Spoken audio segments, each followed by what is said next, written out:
Hey, what's going on, everybody? It's the original gamer Stevie Stroh, and we are back for yet another exciting chapter on programming in BASIC with the Tandy color computer. All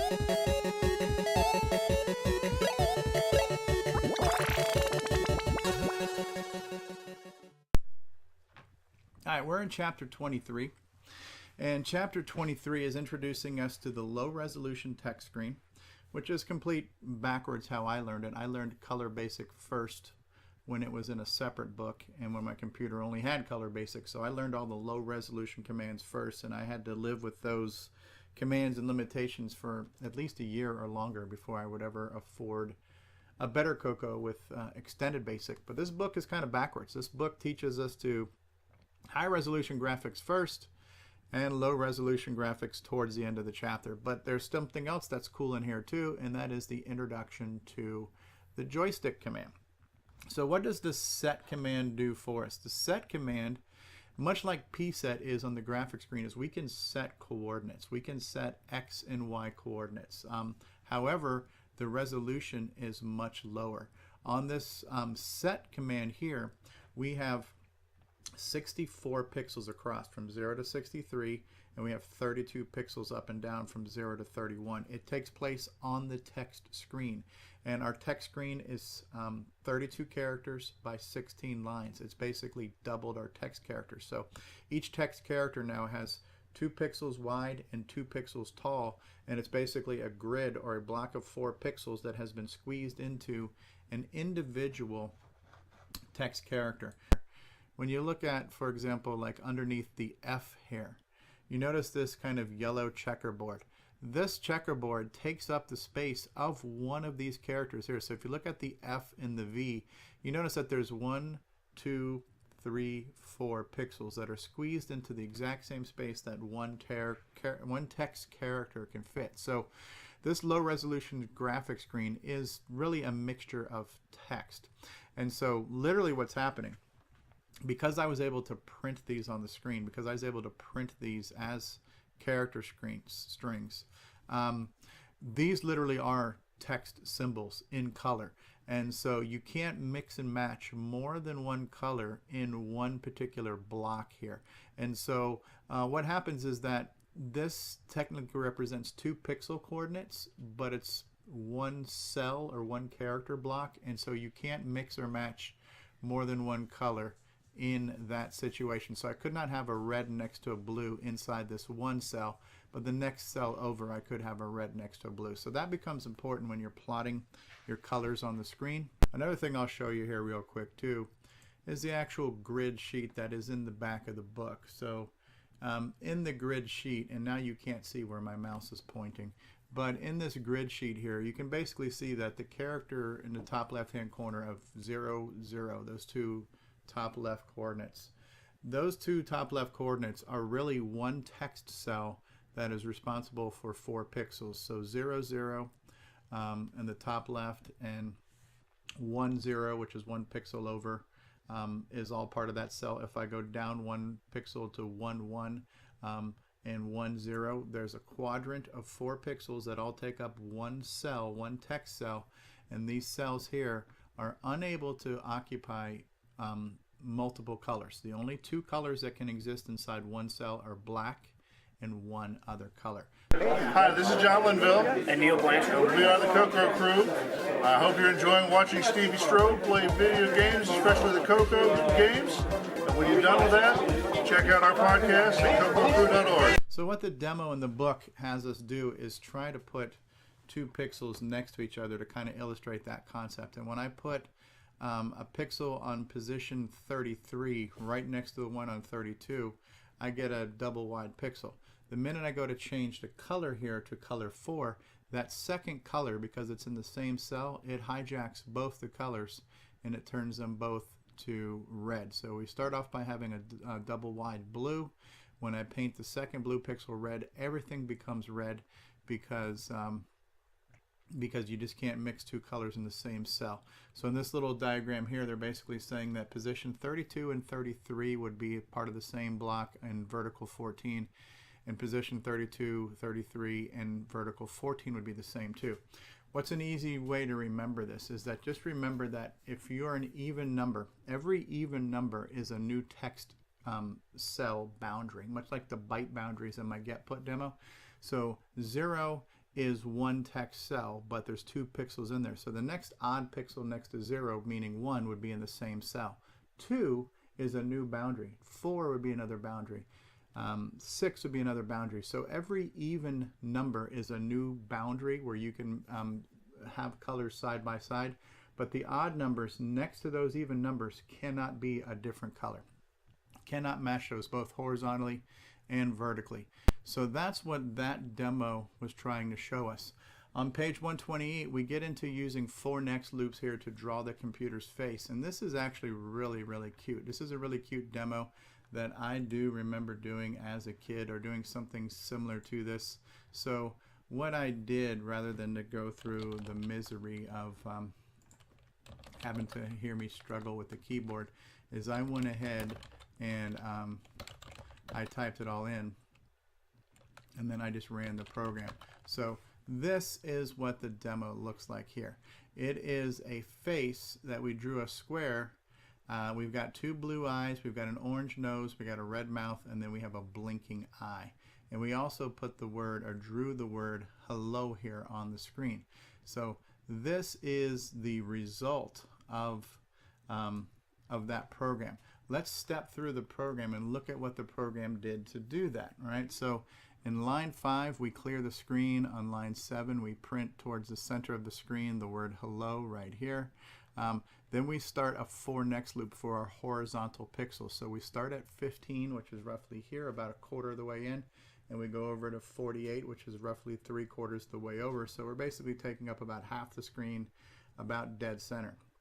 And we start setting that across. How does the set command work? Well, we set it by specifying our horizontal position, which in this case here, it's H, which is incrementing from 15 to 48, so it's going across. We set by a vertical position here. In this case here, we're specifying a hard-coded position of pixel 5, which is roughly 3 positions down, 3 text characters down from the screen. And then we specify a color. In this case here, color 5 is white or buff.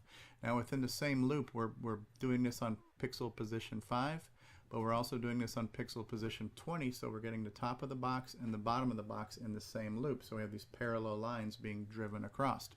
Now we come down to the vertical lines, and we start on position 5, and we work our way down to position 20 vertically. So we start from the 5th pixel, and we work our way down to the 20th pixel, and then we're just basically drawing down the side. So we drew the 2 lines across, we drew the 2 lines down in one loop. So we're doing position 15, which was the left line, we're doing position 48, which is the right line, and then we finish that loop.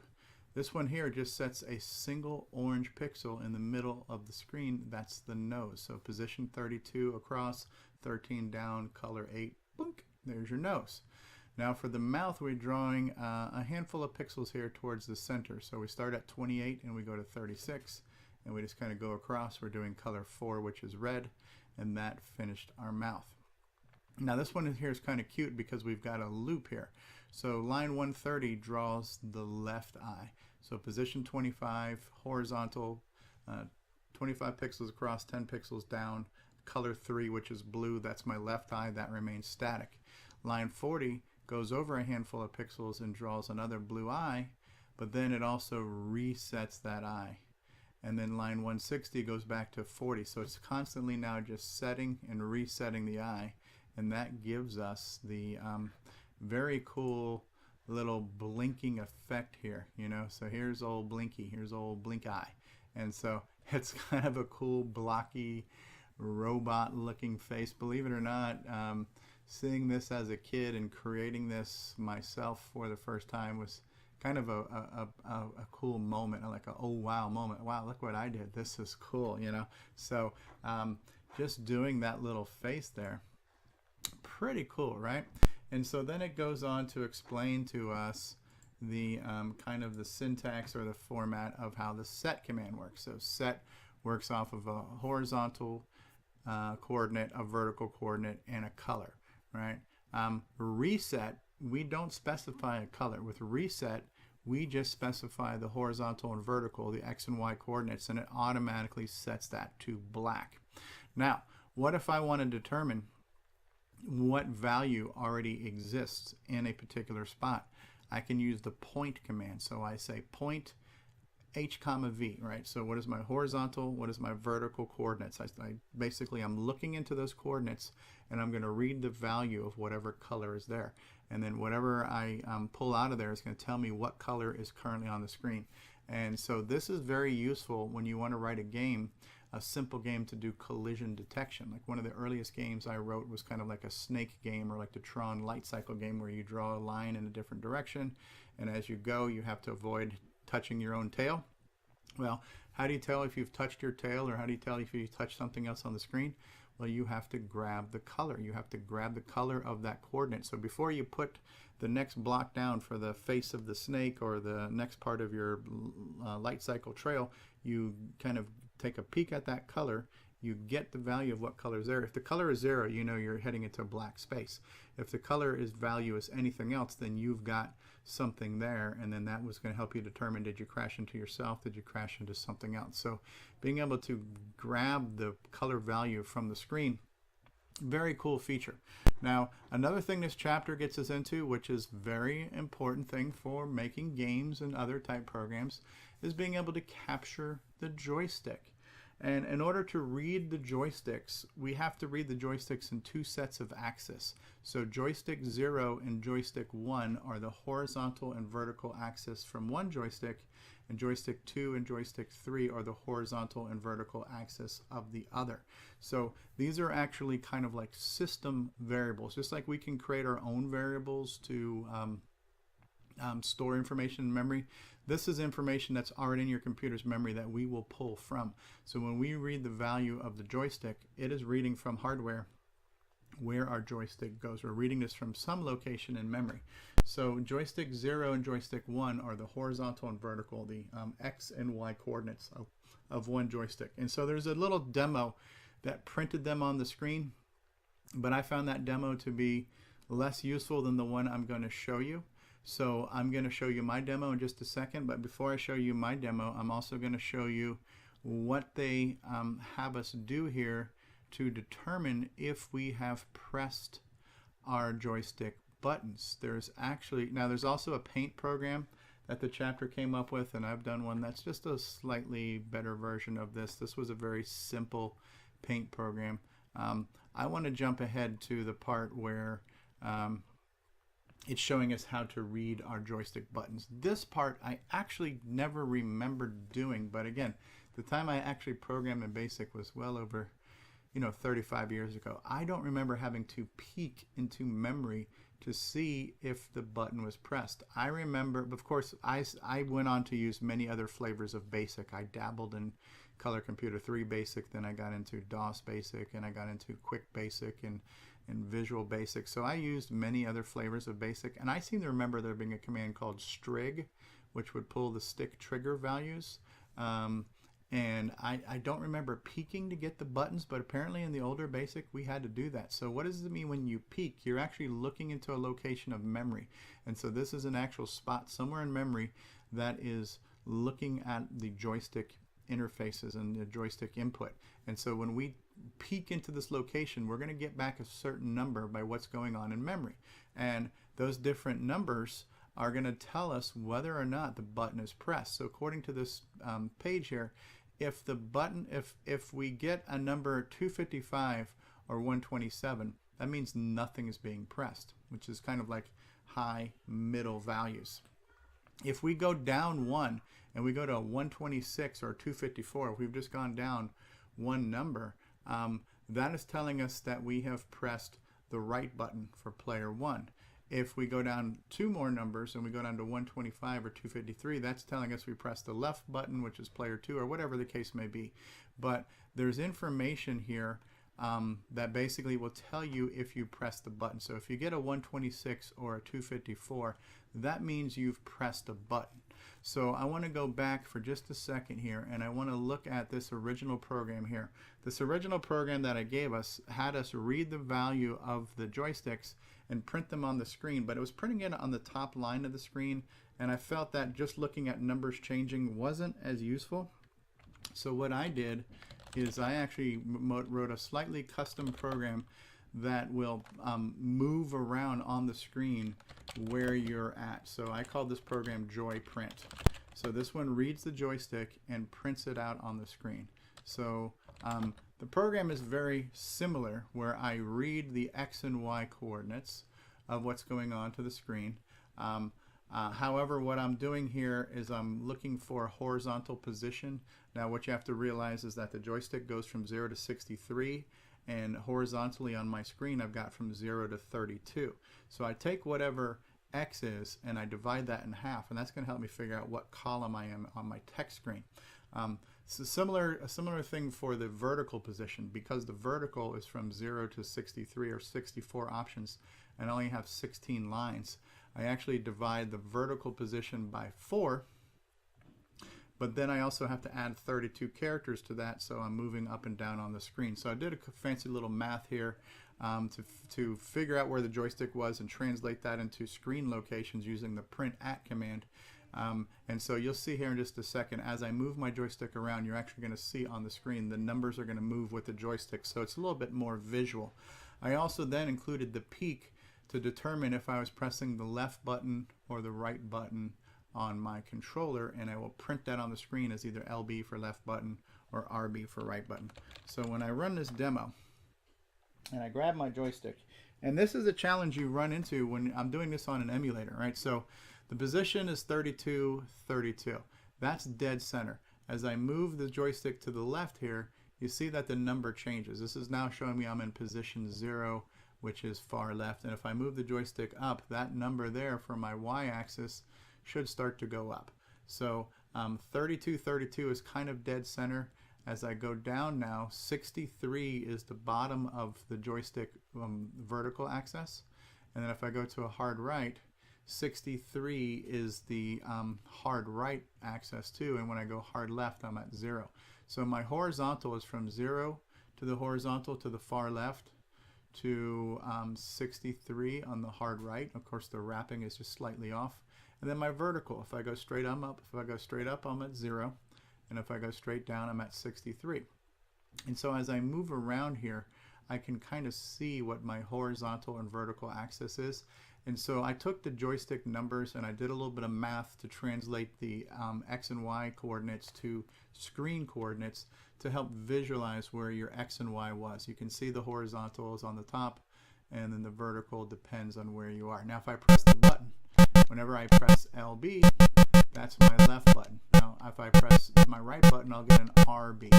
So because I'm doing this in an emulator, I've mapped both buttons to button A and button B on my Xbox controller. Here's just to simulate the two joystick buttons. Now I'm only reading one joystick because I really don't want to plug two joysticks into my computer to illustrate this concept, but the demonstration was actually written for a real computer with two joysticks. In the old days you got the Black Beauty joysticks in pairs, so you could plug in both your joysticks and run that demo that's in the book to see the numbers move around. So I'm not demonstrating both joysticks, but I think I'm doing a slightly better job here on showing you left button and right button detection, and showing you my X and Y coordinates moving around with the joysticks by reading that joystick value.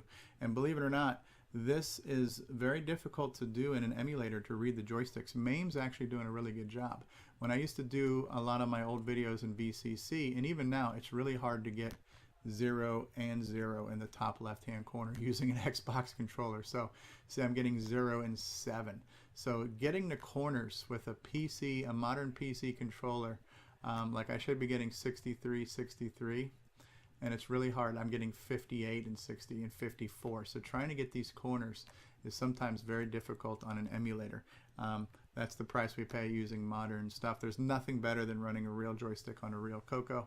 So your mileage may vary on the coordinates that you're going to get reading your joysticks, but understanding how they're read and understanding how to use that information is going to be really helpful in making games or graphics demos.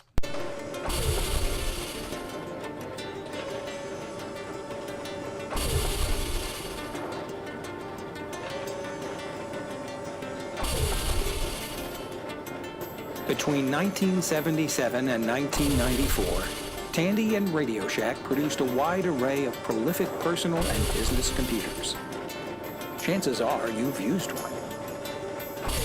And now there's a new event designed to celebrate all of these computers in one place. Introducing Tandy Assembly. Come see your favorite computers, or maybe some that you missed. October 7th and 8th in Ohio's first capital city, Chillicothe. See presentations by TRS-80 creator Don French. Creator of Dog Star Adventure, Lance Miklas. And Scott Adams of Adventure International.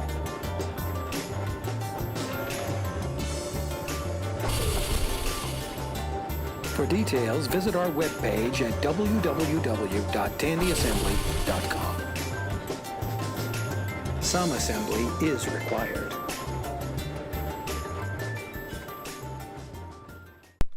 And so, speaking of graphics demos, the chapter also has a little routine in here that lets you paint, and it basically figuring out your H and V positions.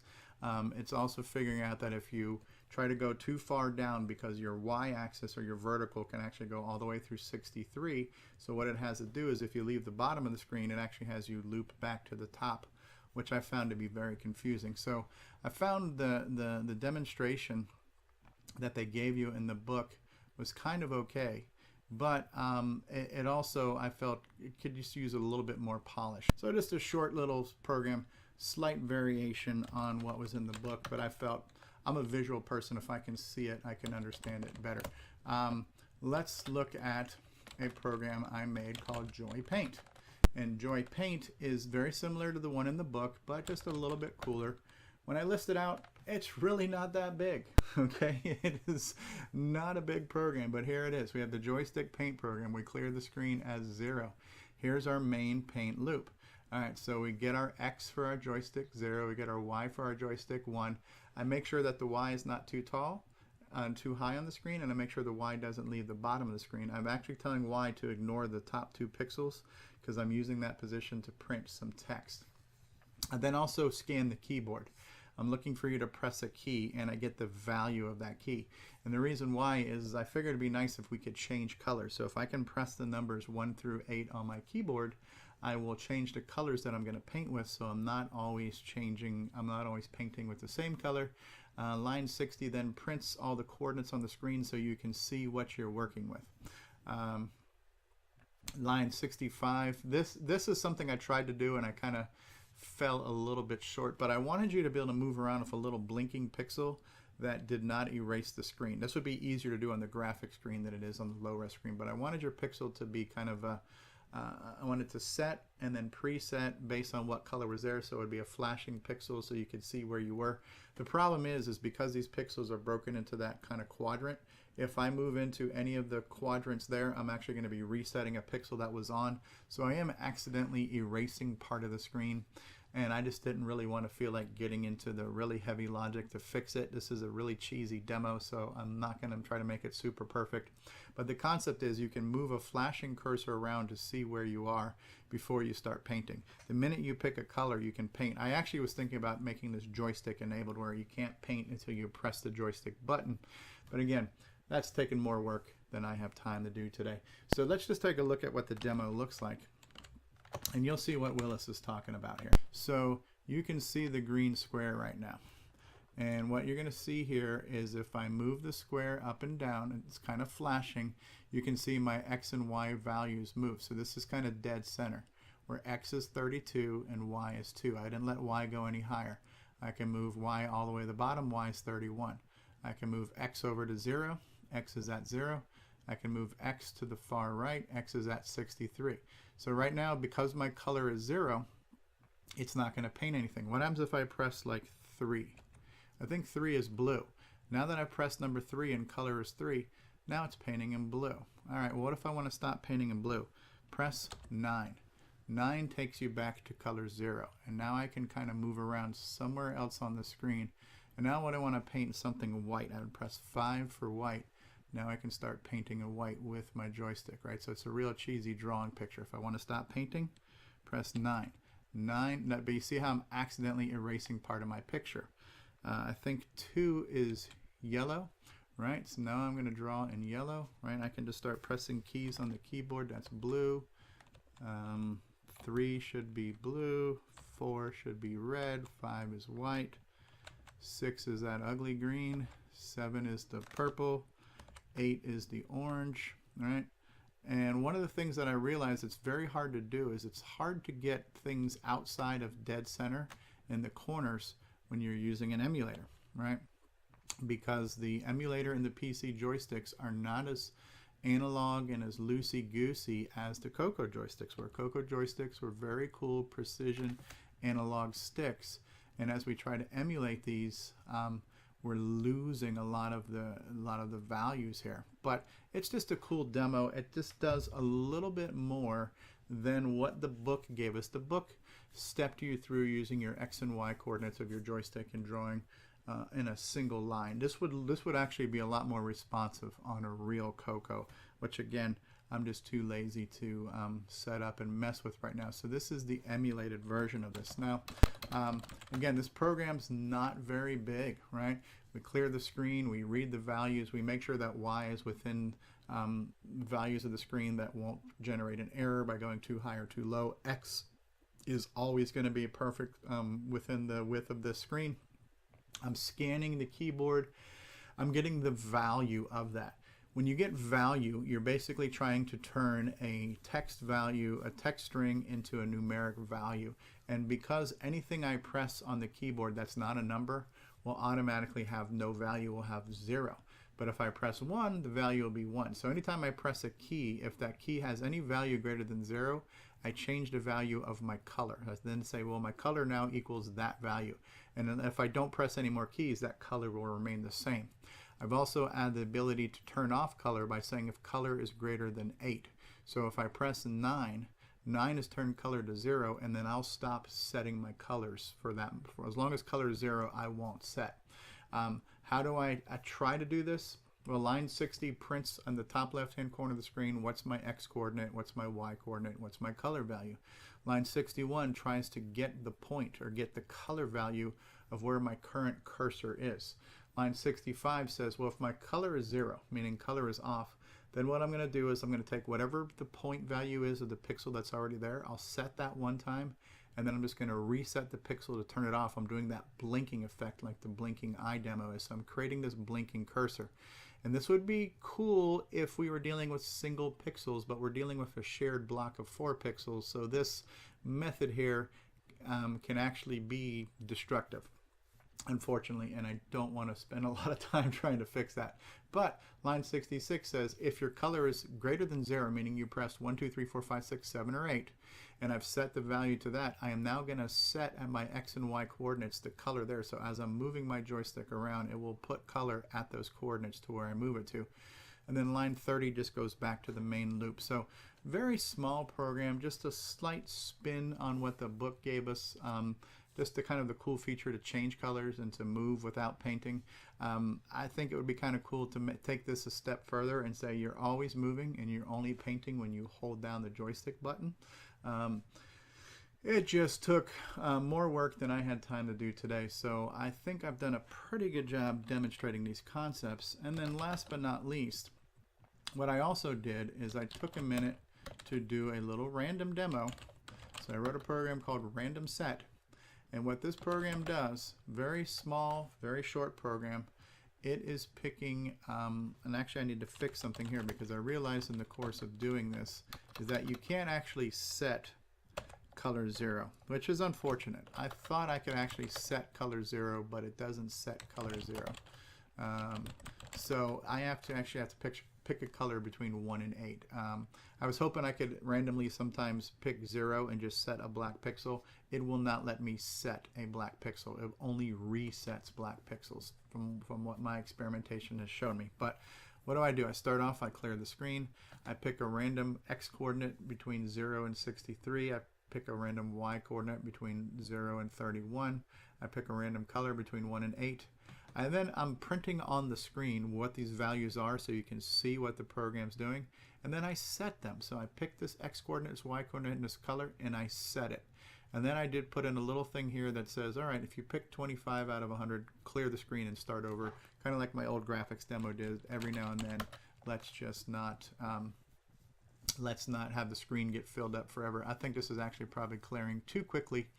But what we're seeing here is we're picking random X and Y coordinates, we're picking random colors, and we are setting pixels on the screen quite randomly, and it's just kind of cool. It's a very low resolution graphics demo. Because we're dealing with ultra low resolution, it goes a little faster. What we don't have here is we don't have any of the fancy features like get and put and paint and circle and line and draw and p-copy. Because the amount of pixels are so few, I guess they just didn't want to worry about making those cool commands to work in low res. It would actually be very cool to do painting and circling in here just for craps and giggles to see what it looks like. But this is showing you how you can set a pixel on the screen. You need to have an X coordinate, a Y coordinate, and a color, and it will set it on there. You can use a reset to reverse that pixel back to black, and you can use the point command to get the color value of the current pixel location to see if it's on or off and see what color it is. This is useful, especially in game logic, for doing collision detection. And Chapter 23, pretty cool. What do you think of it? Let me know. And this floppy disk will be on my website. I will do a blog for this as well, explaining kind of everything that I did here too. So if you go to ogsteviestro.com, you can click on the latest blog entry for this Chapter 23, and you can download the floppy image if you want to try this demo at home. Until then, I'm the original gamer, Stevie Stro. Keep on playing with your CoCo. Keep on doing something retro. You may be only young once, but you can be retro forever. And if you like retro merchandise, maybe go to my website, ogsteviestro.com. While you're there, check out the merchandise link and maybe grab yourself a DVD of some of my CoCo gameplay videos, or check out the t-shirts and coffee mugs featuring cool CoCo artwork and other vintage retro imagery as well. You just might like it. Until the next video, we'll see you later. Peace out. Bye-bye. Long live the CoCo. Hey, what's going on, everybody? It's me. It's the original gamer, Stevie Stro. You know, gameplay goodness. Gameplay goodness. You know, gameplay goodness. All right, people. Gameplay goodness. Thank you so much. You know, there's my shark down there. There's Maggie. You know, gameplay goodness. Just do it. Gameplay goodness. Yeah. Just do it. Gameplay goodness. Are you ready for this? You know, gameplay goodness. Yeah. You know, gameplay goodness. You know, gameplay goodness. This is how we like to do it.